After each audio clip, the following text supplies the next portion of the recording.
Kapal ang mukha mo, ha? Na magpakita sa exhibit ko. Bakit gusto mo agawin nila yun, ha? Gusto mo? Ha?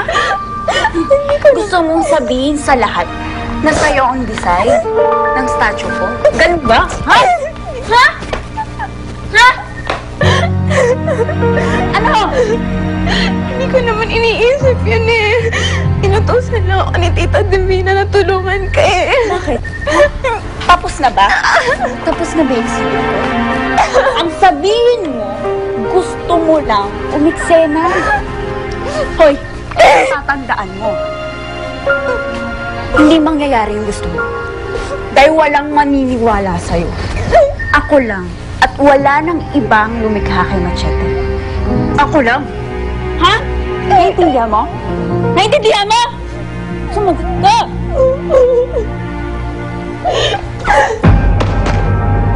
Hoy! Hindi pa kayo tapos dyan? Naghihintay ng mga bisita. Sige, masusunod ako. Bilisan mo!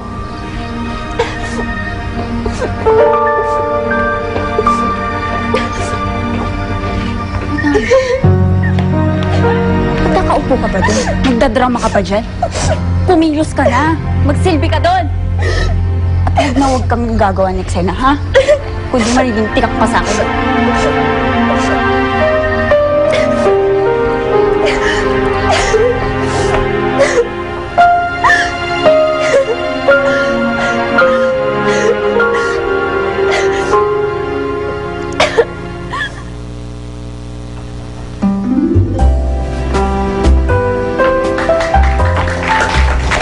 Congratulations, man. It's the best work ever. I know. Your Machete creation is really a work of art. I envy your imagination. Thank you.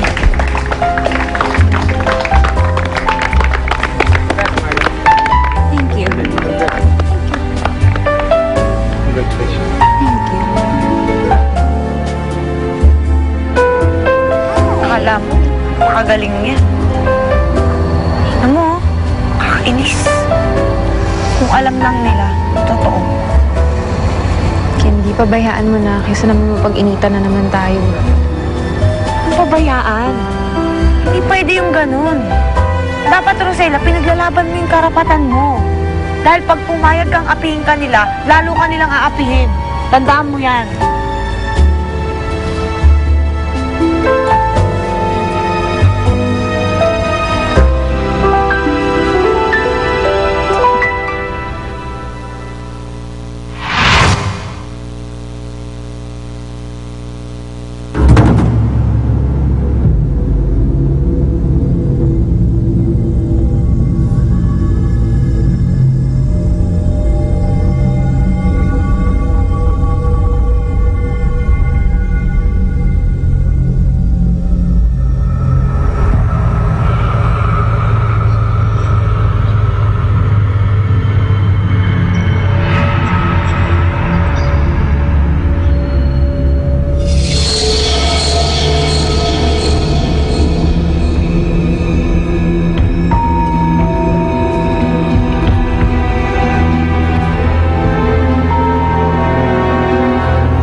Rosella, tagal ka pa?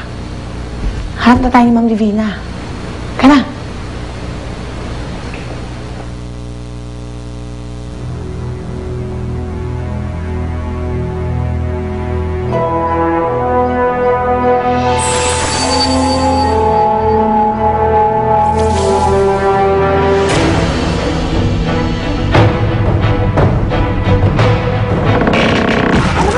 Sa kokote mo't nagpaloko ka sa Rosella na yan. Nandito lang, prinsesa kong maganda. Hayaan muna natin si Rosellang sumaya para mas masakit pag bumaksak siya. Bakit pinapaligawan mo sa kanang katulong mo? Tapos paaasahin ko. Kung pagbibigyan mo, pagbibigyan kita sa gusto mo, I will give you a chance to Siguro totoo yung kwento ni Inay. Siguro merong kaluluwang nakabilanggo sa loob mo na gustong kumawala.